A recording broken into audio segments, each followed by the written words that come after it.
জাকসুর edges হিসেবে দায়িত্ব পালন করছি। জামাতে ইসলামকে প্রথমেই ধন্যবাদ তাদের ইশতেহার এত সুন্দর করে প্রকাশ করার জন্য, এবং আমরা তাদের এখানে নারীদের জন্য ভালো ভালো কিছু সিদ্ধান্ত দেখতে পেয়েছি। আমরা জামাতে ইসলামের পুরুষ উইংকে যতটা ভিজিবল দেখি, আমরা নারী উইংকে ততটা ভিজিবল দেখি না। আমরা টকশোতে দেখি যে হাতে গোনা কয়েকজন নারী সেখানে রিপ্রেজেন্ট করে, কিন্তু ভিজিবল যে শুধুমাত্র টকশোতে হতে হবে সেটা না, সেটা বুদ্ধিভিত্তিক প্ল্যাটফর্ম হতে পারে। আমি একটা প্ল্যাটফর্মকে দেখি যে তারা সেখানে কাজ করে, কিন্তু সেখানে আলোচনার শুধুমাত্র বিষয়বস্তু আসে। আমরা বিষয়বস্তু জানতে চাই না, আমরা তাদের আলোচনা জানতে চাই। আমরা জানতে চাই তারা কি কথা বলে। আমাদের দেশের 50% নারী, এবং জামাতে ইসলাম থেকে সংরক্ষিত আসনে নারী প্রতিনিধিরা আসবে। আমরা জানি না যে জামাতে ইসলামের নারীদের দেশ সম্পর্কে কি ভাবনা, দেশের বিভিন্ন সেক্টর সম্পর্কে কি ভাবনা। আমরা জানি না যারা পর্দা করে সেসব নারীদের নিয়ে তাদের কি ভাবনা, এবং যে সকল মুসলিম নারী পর্দা করে না তাদের নিয়ে কি ভাবনা। আমরা জানি না যে অমুসলিম নারী তাদের নিয়ে কি ভাবনা, এমনকি যারা নাস্তিক তাদের নিয়ে কি ভাবনা। আমরা জামাত ইসলামের নারীদেরকে শুধুমাত্র পোস্টার বিলির জন্য মাঠে দেখতে চাই না, আমরা তাদের বুদ্ধিভিত্তিক আলোচনা জানতে চাই, আমরা তাদের চিন্তা ভাবনা জানতে চাই। এবং একটি রাজনৈতিক দলের অর্ধেক অংশ অর্থাৎ ফিমেল উইং যখন এতটা অস্পষ্ট থাকে, অস্পষ্ট এই কারণে বললাম কারণ আমরা তাদের চিন্তা ভাবনা আমাদের সামনে আসে না। তো যখন তারা অস্পষ্ট থাকে তখন একজন ভোটার হিসেবে আমাদের সেই রাজনৈতিক সংগঠনকে ভোট দিতে হলে আমাদের সিদ্ধান্তহীনতায় ভুগতে হয়। ধন্যবাদ। Okay, I would like to take the opportunity to answer the question first, then I'll ask our panel members, inshallah. By policy, Jamaat is not against women participation. This is the baseline. But the context in Bangladesh did not let our men even to show up, right? In past years. But still, in past years, in parliament, we had representation. Sometimes 3, sometimes 2, we had female parliament members, right? And in past years, we had more than 100 Union Parishad members, with more than 30 vice chairmen, and we had more than 40 Upajala chairman, right? So, ward commissioner. Even in Dhaka city, we had 3 ward commissioners. These are the people who were elected, but the competitors were many, right? So we are not against women's participation, and inshallah in coming days it will be reflected more. I guess you are not happy. I guess you are happy. Inshallah. Any more questions, please? Madam, ekta microphone, please.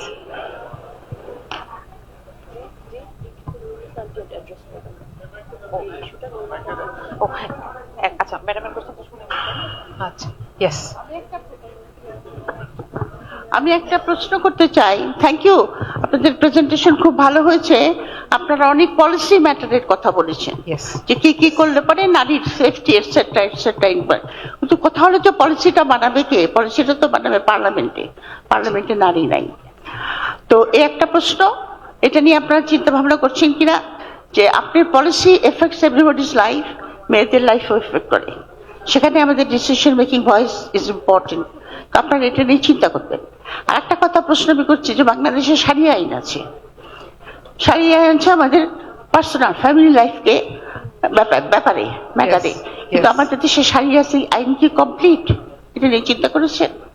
যেরকম ছেলেরা মেয়েদের চেয়ে বেশি সম্পত্তি পায়, হ্যাঁ, এটা কিন্তু আপনার 1400 বছর আগে যখন রসুল এটা করেছিলেন, সেটা কিন্তু একটা সোশ্যাল ইঞ্জিনিয়ারিং ছিল, যে আপনার ছেলেটার উপর কিন্তু দায়িত্ব দেয়, বাবা মার দায়িত্ব দেওয়া হয়। এবং আপনার মেয়েদেরও যেহেতু তারা হাফ প্রপার্টি নেয়, মেয়েদের কিন্তু বাপের বাড়িতে একটা রাইট থেকে যায় এবং ভাইয়ের বাড়িতেও একটা রাইট থেকে যায়। কিন্তু আমাদের এখানে কিন্তু ছেলেরা বাপ মার দায়িত্বটা সেরকম ভাবে নিচ্ছে না, কিন্তু প্রপার্টিটা ডবল নিচ্ছে। তাহলে কি একটা আইন পাস করা উচিত নয় যে যেহেতু তোমরা ডবল প্রপার্টি নিচ্ছ, তোমরা বাপ মাকে দেখতেই হবে, because you are taking the more than what your sister is getting. দ্বিতীয়ত আপনার শারিয়া আইনে যেটা আপনার কাবিন বলি আমরা, কাবিনটা তো মেয়েকে ঘরে নেওয়ার আগে তার হাতে দিতে হয়, সেটা তো দেয় না, তাই না? তো ওখানে একটা ঠকানো হয়। আর একটা আছে আপনার যে মেয়েদের আমরা যখন ঘরে যাই, আমার সবকিছু দেখভাল আমার স্বামীর করার দায়িত্ব। আমি যেটা ইনকাম করবো সেটা আমার, কিন্তু তা কিন্তু নয়। আমাদের ইনকাম কিন্তু আমাদের সংসারেই খরচ করতে হয়। তো এই সমস্ত শারিয়া আইন আছে, এটা ঠিক আমাদের এখানে, কিন্তু এটাকে কমপ্লিট করে কিনা সেটা আপনারা একটু চিন্তা ভাবনা করেন। হাফ হার্টেড করে রাখলে পরে তো না এদিক না ওদিক। আর একটা প্রশ্ন হলো যে জামায়াতে ইসলাম কি হুদুদ আইন ইন্ট্রোডিউস করার চেষ্টা করছে বাংলাদেশে? করবে না, যেটা পাকিস্তানি করেছে। এটা একটু চিন্তা করে দেখে আমাদেরকে যদি জানান, আমরা ভোটার হিসেবে উপকৃত হব। জি, Thank you. Thank you madam, thank you madam. So এখানে আমি একটু ভূমিকা দিব এবং নুরুন্নেসা আপা ইনশাআল্লাহ কথা বলবেন। এখানে প্রথম কথা হচ্ছে, উত্তরাধিকার আইন থেকে শুরু করে আমরা এগুলোর ব্যাপারে একটা জায়গায় খুব স্ট্রংলি বলেছি, আপনারা দেখেছেন, আমরা অ্যাওয়ারনেস নিয়ে কাজ করব। কারণ laws are there, right? But the applications are not there. এই যে অর্ধেকটাও যে মেয়েদের পাওয়ার কথা, এই অর্ধেকটাই এখন পর্যন্ত এনশিওর করা যাচ্ছে না, রাইট? এবং কোন পিতা যদি চান, তিনি কিন্তু এই অর্ধেকের চাইতেও বেশি তার জীবদ্দশায় দিয়েও যেতে পারেন। ইসলাম শরিয়া আইন সেটাকে অ্যালাউ করে। সেটা তো দূরের কথা, যেটুকু বাধ্যগত সেটুকুই আমাদের মেয়েরা বুঝে পাচ্ছেন না। জামাত ইসলামী এটার জন্য যে পলিসির যে জায়গাটা রেখেছে সেটা হচ্ছে সোশ্যাল অ্যাওয়ারনেস থ্রু মসজিদ, থ্রু ওয়াজ মাহফিলস, and everything, every aspects could be possible. যে মানুষের মধ্যে এটার ব্যাপারে জানাশোনা এবং আইনের সঠিক প্রয়োগ। এটার জন্য আমরা বলেছি যে আমরা একটা ওয়ান স্টপ ক্রাইসিস সেন্টার করব, যেখানে এই সংক্রান্ত মামলাগুলোকেও অ্যাড্রেস করা হবে এবং র্যাপিড অ্যাকশনের জন্য অ্যাড্রেস করা হবে। আর আরেকটা ব্যাপারে কথা এসেছে পলিটিক্যাল পার্টিসিপেশন দিয়ে। এখন একটা ব্যাপার হচ্ছে, দেখেন, গভর্নমেন্টে কিংবা পার্লামেন্টে কোনো নারী নাই তার মানে কি কোনো নারী বান্ধব আইন হবে না? Men are responsible, right? And women are also responsible.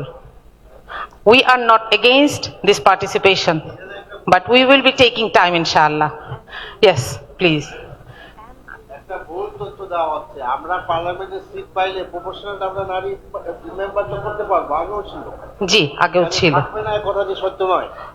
জি, এবং এর সাথে সাথে প্রথমবার যখন আমি বলছি যে জামাত ইসলামী যে কটা পার্লামেন্টের সিট পাবে সেই কটা তা আমরা যেটা মানে রিজার্ভ সিট, মেয়েদের উমেন সিট আমরা পাবো, জি, রাইট?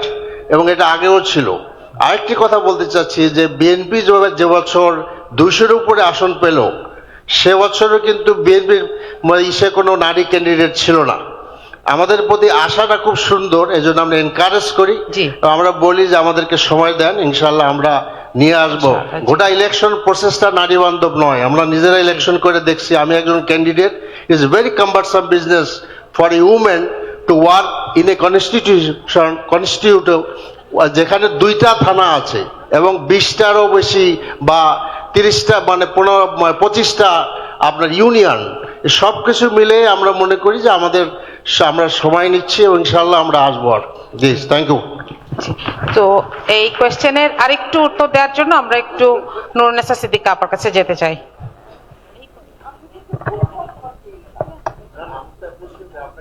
আসসালামু আলাইকুম। আমি শরিয়া আইন দিয়ে শুরু করছি। শরিয়া আইনের ব্যাপারে সবচেয়ে বেশি প্রশ্ন আমাদের ভাই বোনদের মধ্যে কাজ করছে। আসলে দেশের যে প্রচলিত আইন, সে আইনটাকে মেনে চলার জন্যই আমরা কিন্তু প্রতিশ্রুতিবদ্ধ, এবং সে আইনটা যথাযথভাবে মেনে চলা, আইনের সুষ্ঠু প্রয়োগ করা এবং অপপ্রয়োগ না করা, এই বিষয়টাতে আমরা কমিটেড। আর তারপরে শরিয়া আইন তো আল্লাহর পক্ষ থেকে এসেছে, সেখানে কোনো পরিবর্তন নাই এবং মানবতার কল্যাণের জন্য। কিন্তু এই কথাটা আমাদের বর্তমান বিশ্বকে বোঝানো যাচ্ছে না, এবং তারা শরিয়া আইনের কথা বলে ভীতি সৃষ্টি করছে, যাতে করে ইসলামের বিরুদ্ধে মানুষ চলে যায়। তো আমরা শরিয়া আইন প্রয়োগ করতে হলে আমরা ওইভাবে প্রয়োগ করব না, বরং মানুষের মন মানসিকতা যখন পজিটিভ হবে এবং ন্যায় ইনসাফের দিকে মানুষের এটা আসবে, তখন সেটাকে আমরা শরীয়ত কি বলে ওই পয়েন্টটা আমরা তুলে ধরবো, এবং কনসেন্ট ছাড়া, আমাদের জনগণের কনসেন্ট ছাড়া আমরা কখনোই শরীয়তের কোনো বিধানকে বাস্তবায়ন করতে পারবো না।